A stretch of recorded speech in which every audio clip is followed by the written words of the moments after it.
O homem não nasceu para chorar. Joel S. Goldsmith. Capítulo 10.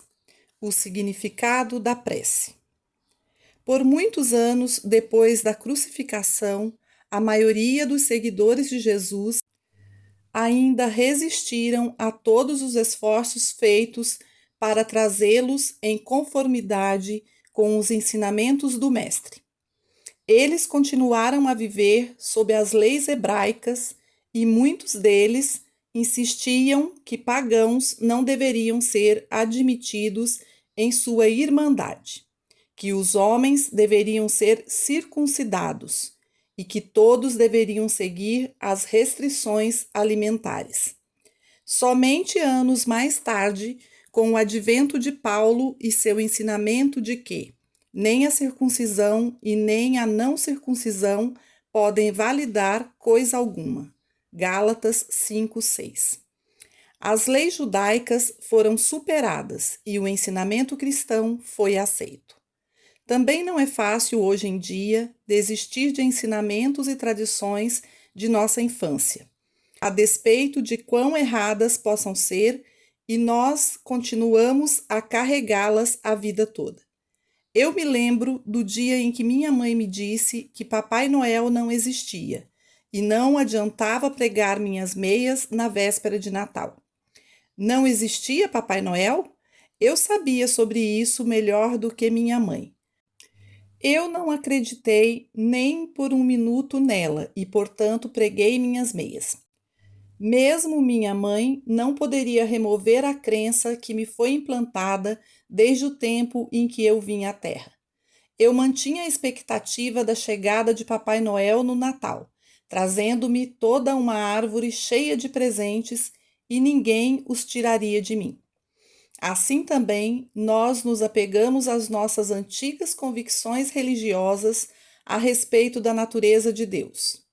Deus foi estabelecido como um tipo de pai super-humano, a quem poderíamos nos dirigir e chorar, pedindo por tudo o que queríamos. E se chorássemos forte o suficiente, com sacrifícios, dízimo, acendendo velas, tirando sapatos e chapéus, ou qualquer outra forma de ritual, poderíamos conseguir tudo. Cada grupo ou denominação tem seu próprio jeito de persuadir Deus a atender sua vontade. Cada um tem um jeito de tentar apaziguar Deus e assim esperar que Deus abra um saco cheio de presentes e distribua saúde para um, sustento para outro, marido para uma, divórcio para outra, ou filho para outra, e assim por diante. Tudo isso é baseado na crença de que Deus detém alguma coisa da qual ele não vai desistir até que adolemos da forma correta em nossas mentes, ou até que consigamos agradá-lo de um modo ou de outro. Certamente, em nossa maturidade espiritual, devemos saber que não tem como existir um Deus assim, porque manter tal conceito de Deus é humanizar a deidade. Não é fácil afastar um Deus Papai Noel das pessoas que ainda esperam que Deus faça algo por elas se elas dão dízimo, se elas são beatas ou aparentam santidade. É um hábito do pensamento muito difícil de romper, mas ainda assim tem que ser rompido. Deus é onipresente, onde quer que estejamos, e não precisamos arregalar os olhos para Ele e nem fingirmos ser bons para receber suas bênçãos. Nosso estado de consciência é o que retorna a nós. Deixemos de lado a ideia de que há um Deus que pune ou recompensa. Não há esse Deus que pune ou recompensa ninguém por coisa alguma. Deus não é um homem e nem uma mulher. Deus não tem instintos humanos. Deus é espírito e Deus é amor. E quando lembramos como os pais amam seus filhos maus como se fossem bons, quão menos deve Deus levar em conta o conhecimento a respeito de bondade ou maldade? É verdade que recebemos punição por nossos malfeitos, mas de que fonte provém esse castigo? O castigo nunca vem de Deus. Foi o estado de consciência que o trouxe a partir do pecado. Em outras palavras, acreditamos na privação a ponto de querermos roubar para satisfazer nossas necessidades. É essa crença na privação que está nos punindo. Ou então, se pensamos que tomar a propriedade de outros pode nos enriquecer, então sofreremos por essa crença, porque não podemos evitar o sofrimento pelo que aceitamos em nossa consciência. Seja o que for que exteriorizemos, essa é a vida pela qual o que retorna a nós será medido, não por Deus, não por nossos próprios pecados, mas por nosso estado de consciência. É esse estado de consciência que expressamos que retorna a nós. O pão que lançamos às águas é o pão que retorna a nós. Por isso é tão importante lançarmos pão fresco com boa manteiga, porque é isso que voltará a nós, e se nenhum bem sai de nós, nenhum bem poderá retornar a nós. Rezar pelo pão espiritual. O mestre deixou claro que Deus não se agrada por nossos sacrifícios. Também deixou claro que o homem não foi feito para os sábados, mas o sábado foi feito para o homem, que a adoração em montanhas ou templos sagrados não tem valor. E, acima de tudo, o que ele deixou claro é que não devemos nos preocupar por nossas vidas, com o que comer, o que beber, o que vestir. E ele deve ter ido adiante, falando também de moradia. É verdade que dizia e repetia: Eu vos digo, pedi e dar-se-vos-á, buscai e achareis, batei e abrir-se-vos-á. Lucas 11. Mas ele também explicou pelo que deveríamos pedir: o pão. E ele disse a que tipo de pão se referia. O pão que ele falava nenhuma relação tem com padarias ou algo que se cozinhe em casa. Ele falava do pão da vida. E ele disse: Eu sou o pão da vida. João 6. Não muito tempo atrás, depois de uma leitura, alguém que não era familiar com o caminho infinito chegou e me disse: Posso lhe acompanhar na maioria das coisas, mas não quando diz que não devemos rogar por coisa alguma. Pois Jesus disse: O pão nosso de cada dia nos dai hoje. E eu respondi: Sim, posso entender como você se sente sobre isso, mas provavelmente ninguém jamais lhe explicou que tipo de pão é esse. E o que é esse pão? Jesus disse, e quase toda a igreja repete em seus rituais de comunhão: Eu sou o pão. Ele deve ter se perguntado por que nunca viu isso antes, e isso foi porque sempre leu a Bíblia condicionado pelo que recebeu na infância, pelos ensinamentos condicionados que recebeu, e não leu com a mente incondicionada. Alguém talvez tenha lhe apontado essa passagem e tenha lhe dito o significado segundo seu entendimento, e certamente isso foi o mais longe que ele conseguiu chegar. Assim é o caminho para tantos de nós. Aceitamos os ensinos da infância, jamais questionando e jamais pensando por nós mesmos.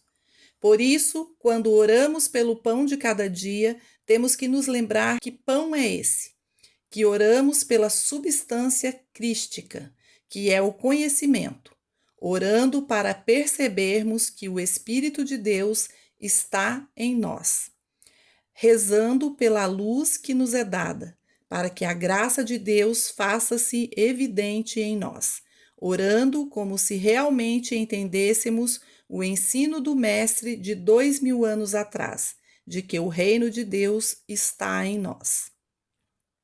Pai, ainda que eu saiba que o reino de Deus está em mim, revela-o a mim agora.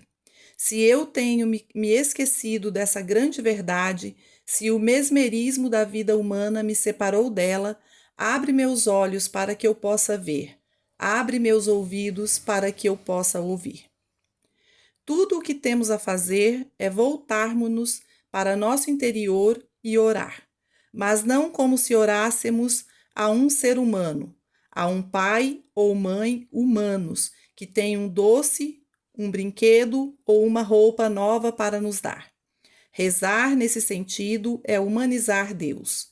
Isso é tentar fazer de Deus imagem e semelhança de Papai Noel. Devemos saber de uma vez por todas que nosso Deus não está ocupado entregando presentes em árvores de Natal, nem mesmo para as crianças boas. Deus é. Isso é o que devemos saber. Deus é o bom, isso também devemos saber. E Deus está mais próximo de nós do que nossa respiração, mais próximo do que nossas mãos e pés. E mais isso também devemos saber. Mais que isso, o Mestre afirmou que Deus conhece nossas necessidades e é de seu prazer dar-nos o reino.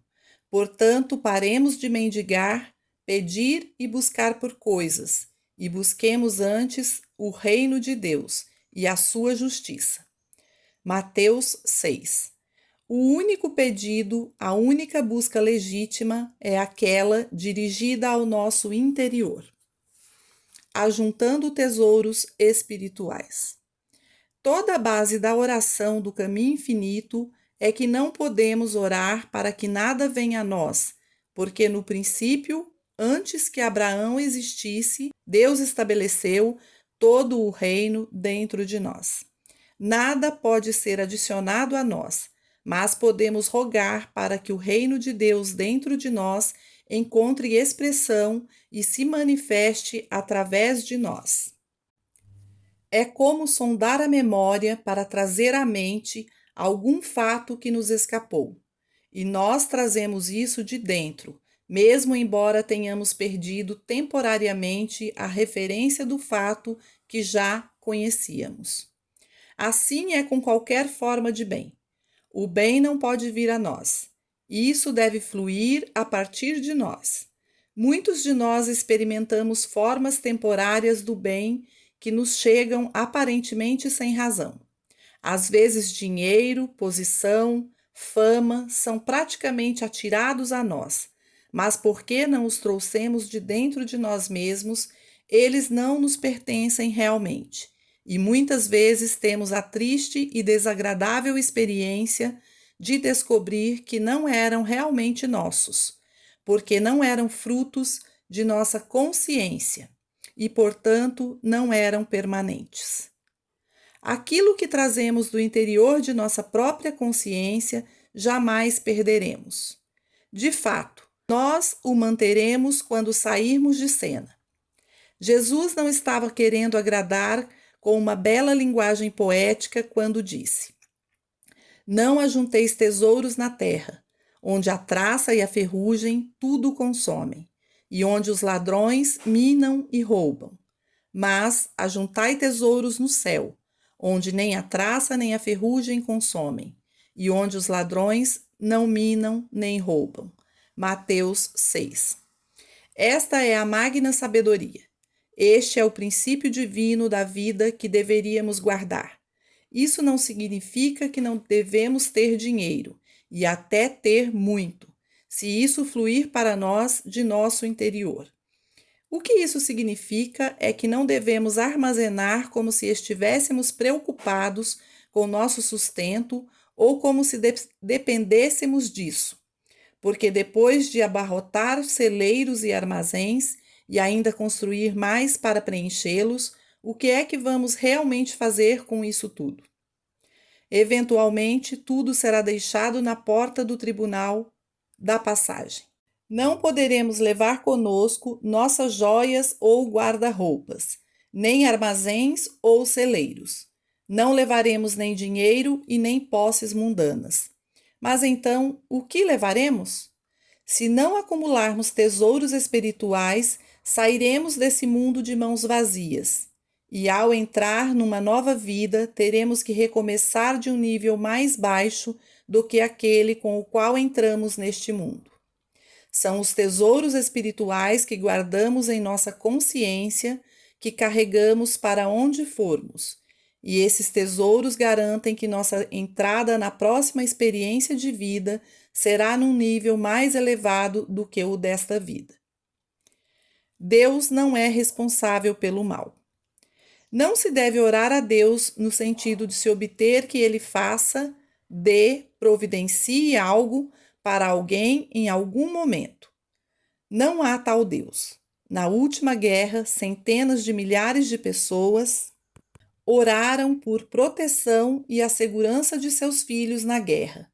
Mas essas preces foram essencialmente personalistas e egoístas, preocupadas apenas com seus próprios interesses.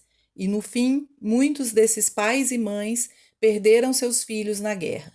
Isso não mostra o quão inútil é dirigir-se a Deus por qualquer coisa pessoal e egoísta, acreditando que Deus se importa que somos judeus, cristãos, protestantes, pagãos, budistas ou muçulmanos? Que tipo de Deus faria distinção entre grupos raciais, nacionais ou religiosos? Com efeito, na intenção de superar as superstições religiosas que aceitamos, temos que começar rejeitando a crença de que Deus cuida mais das pessoas boas do que das ruins. Basta viajar um pouco pelo mundo para descobrir que as pessoas boas sofrem tanto quanto as más. Elas têm gripe, câncer, tuberculose, pólio, umas tanto quanto as outras.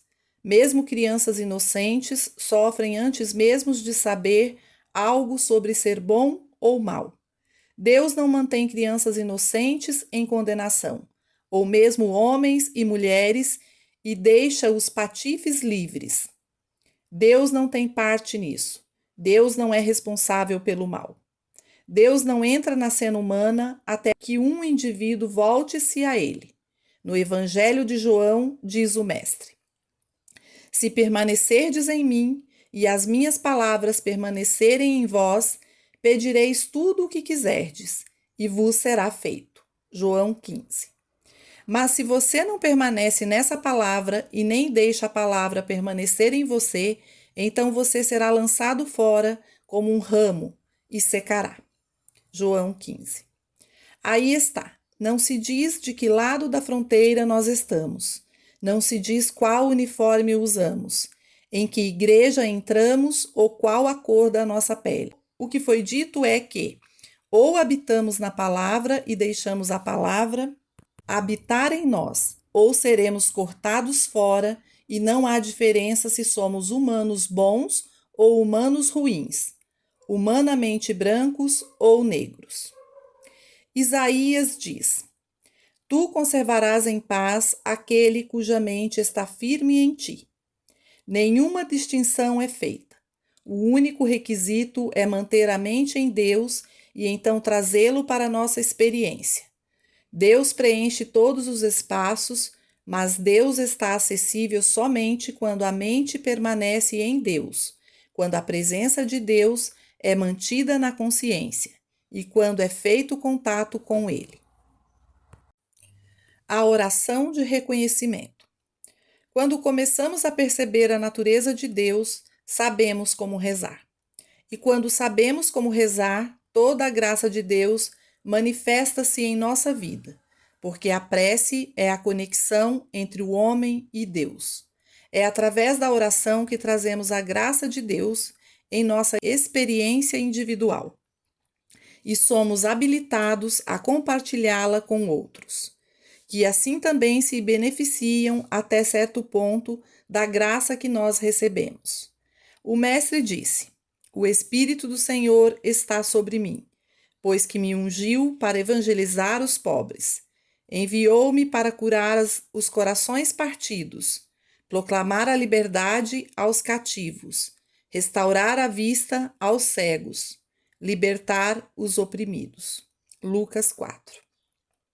Onde quer que uma pessoa faça contato com o Espírito de Deus, em alguma medida ele também é ungido, não necessariamente para realizar o trabalho de cura.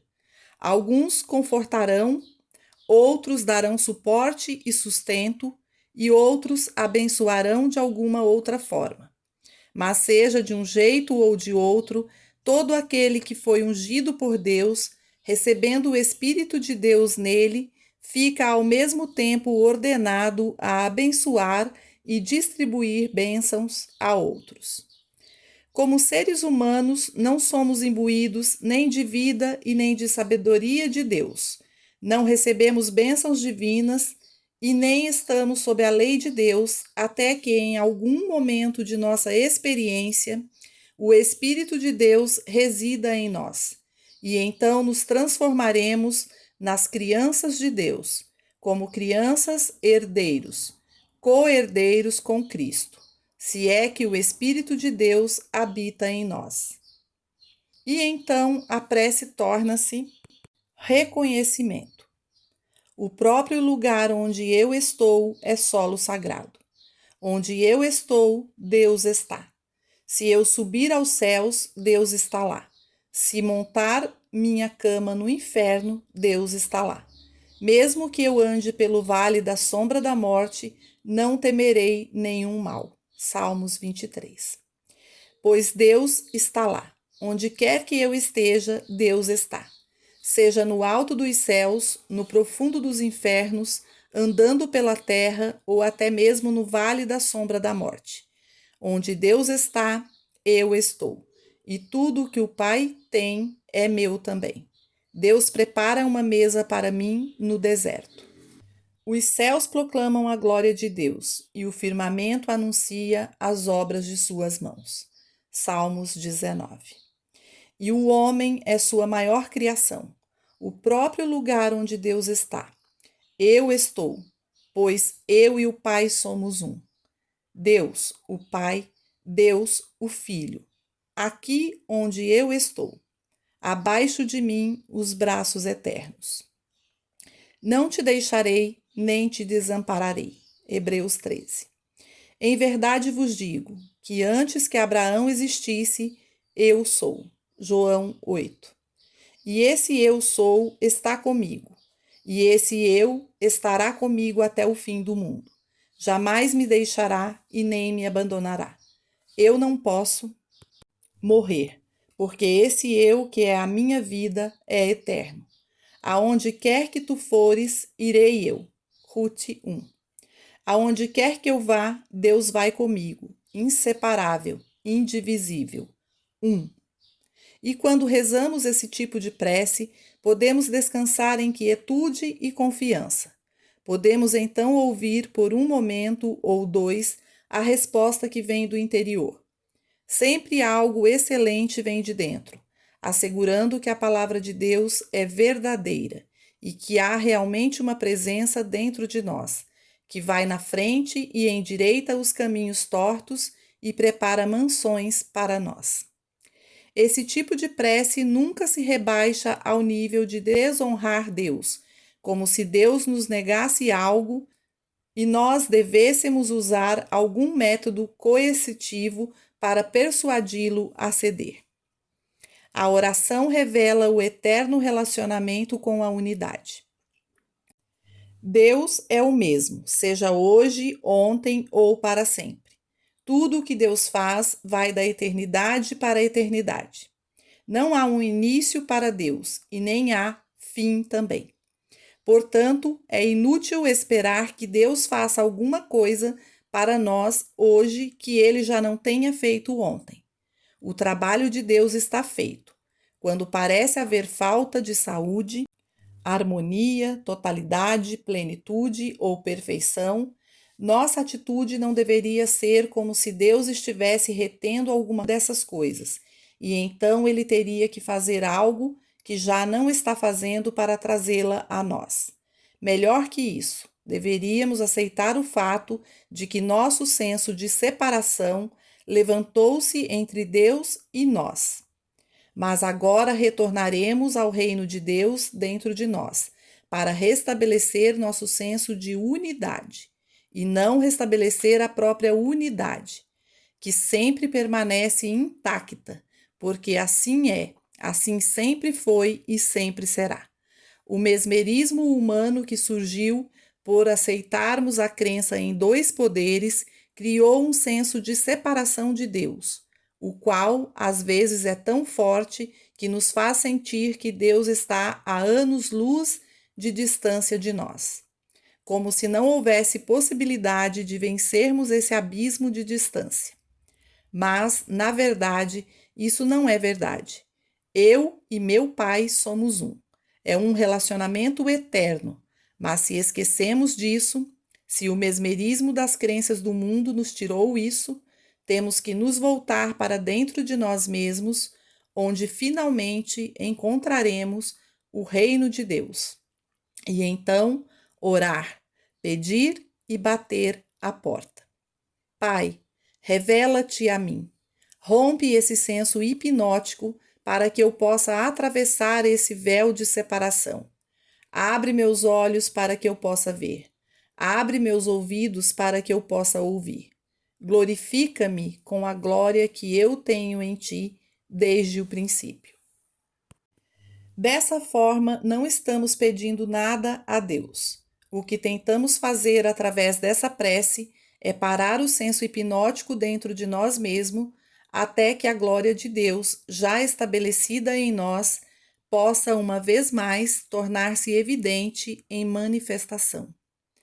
Verdade, luz, amor, felicidade, alegria, paz, domínio, companhia, lar. Todas essas coisas já estão estabelecidas dentro de nós.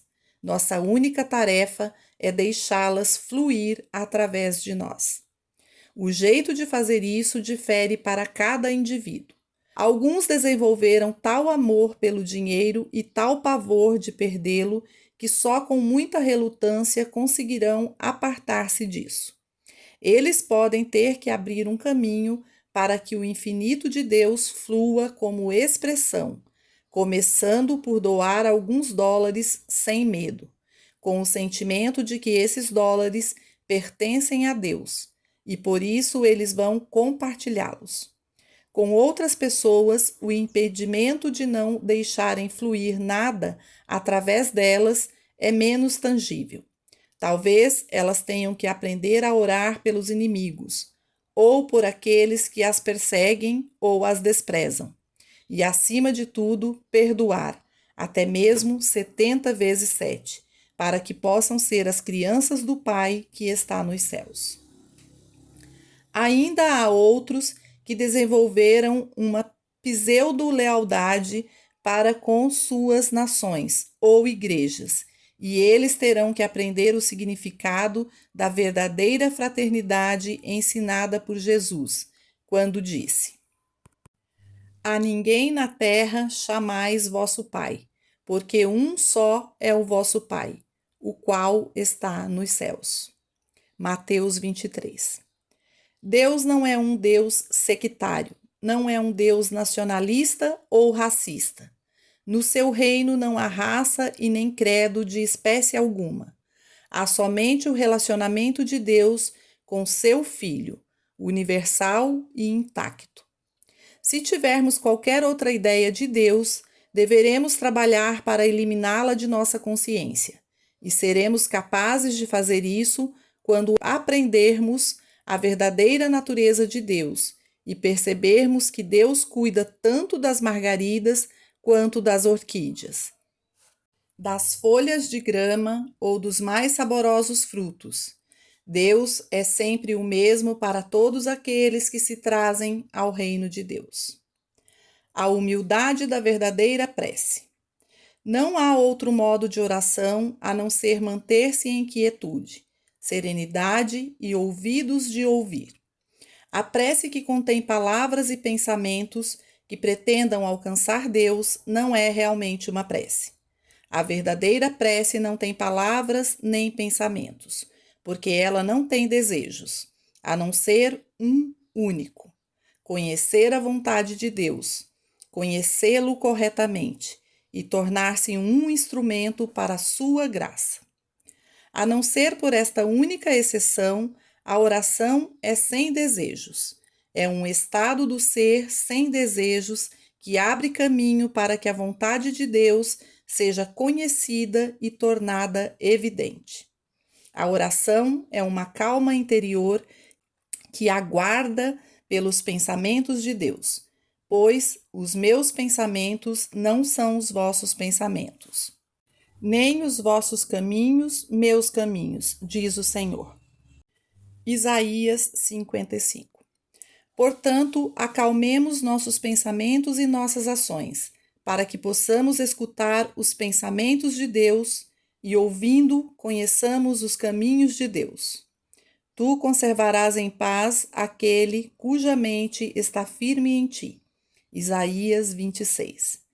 Pois me manterás em perfeita paz na mesma proporção em que minha mente está em ti. Pois me guias por águas mansas e me fazes repousar em verdes pastos. O que mais devo fazer? Somente reconhecer que o Senhor é o meu pastor e nada me faltará.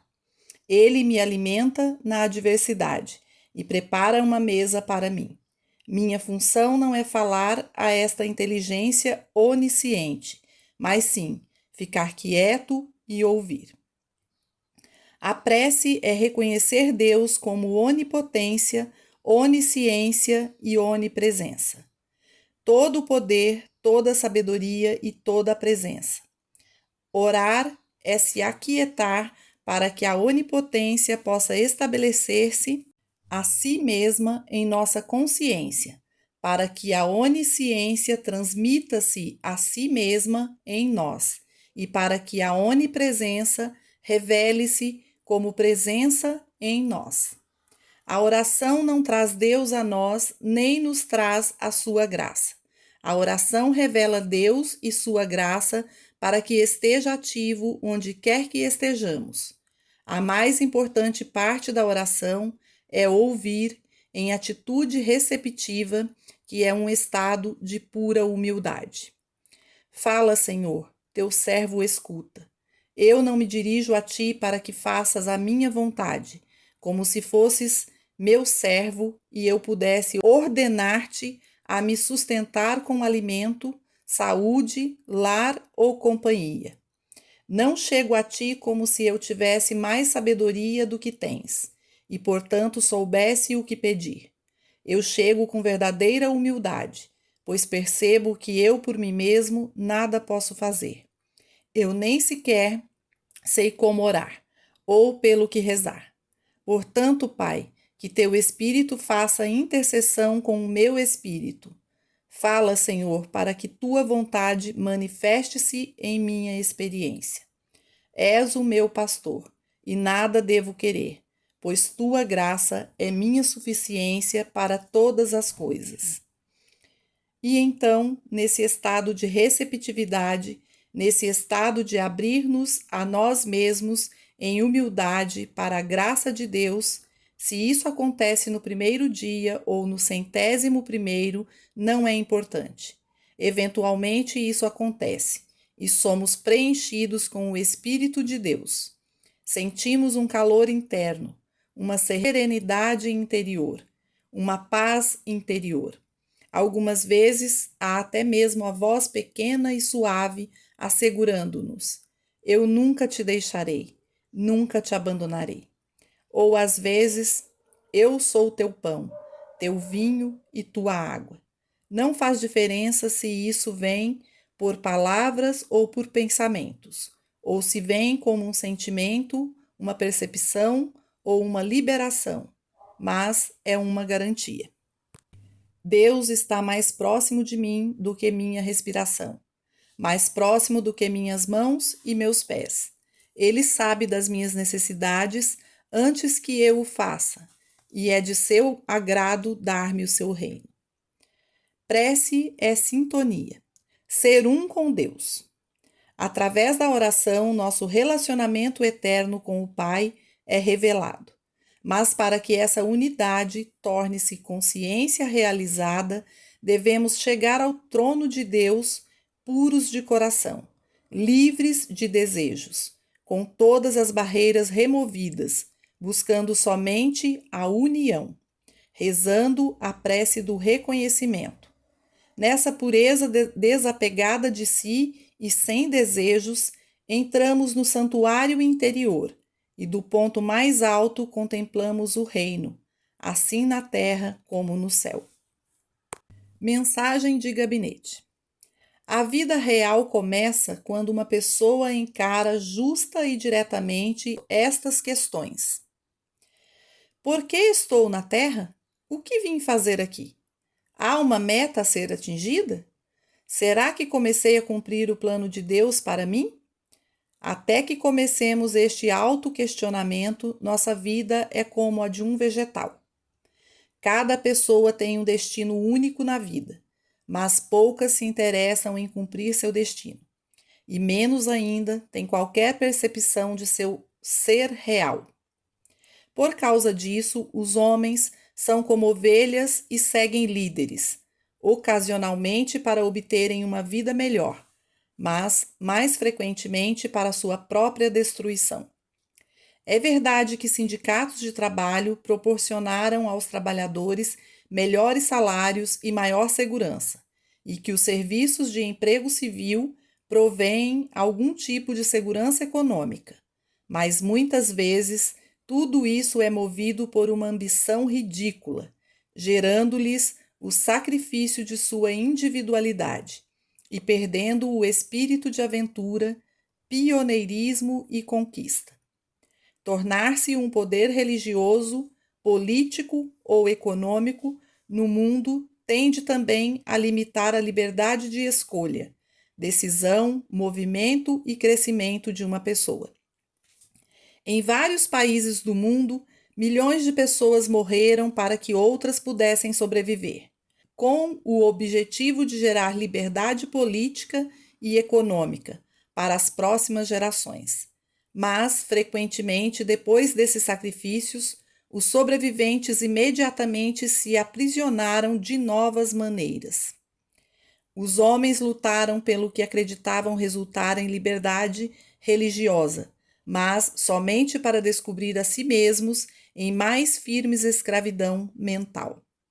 As massas que não pensam lutam porque seguem líderes que lhes prometem liberdade, justiça e igualdade, mas sem saber que uma vitória pode significar ainda maior submissão a líderes mais autoritários, mais autocráticos.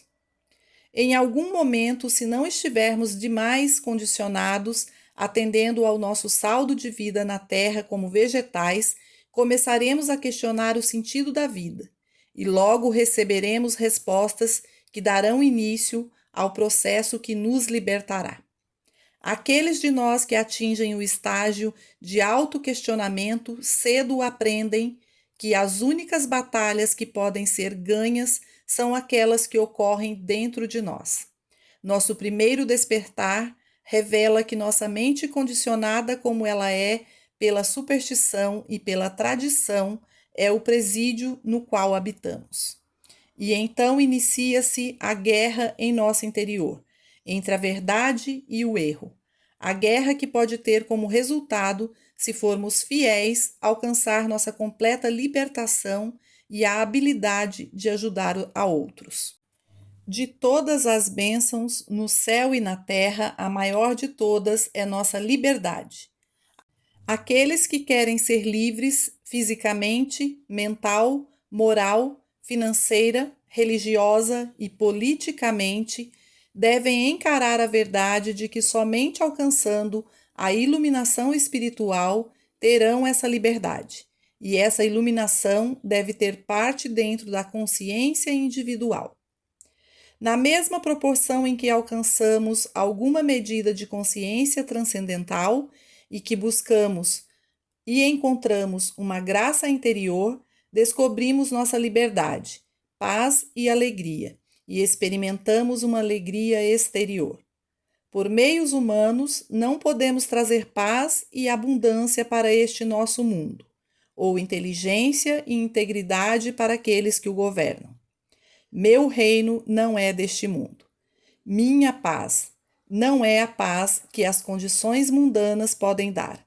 E, no entanto, quando descobrimos o meu reino e alcançamos minha paz, conseguimos trazer um pouco do reino à terra. A grande realização é a consciência da natureza da vida e da nossa razão de viver, a consciência da natureza do ser e o propósito individual. Se ainda há correntes terrenas que ainda nos prendem, devemos cessar toda luta contra elas, embainhar nossa espada e começar aqui e agora a empreender a transformação da consciência que traz a liberdade para a alma, mente e corpo, e começar a buscar a consciência da presença dentro de nós. Presença que sempre esteve dentro de nós, desde antes que Abraão fosse, cuja função é revelar-nos o meu reino, minha paz e minha graça. O homem natural, o ser humano, não se desenvolve na cristandade. O homem espiritual é um ser distinto, renascido conforme o homem velho é rejeitado pela renovação da consciência.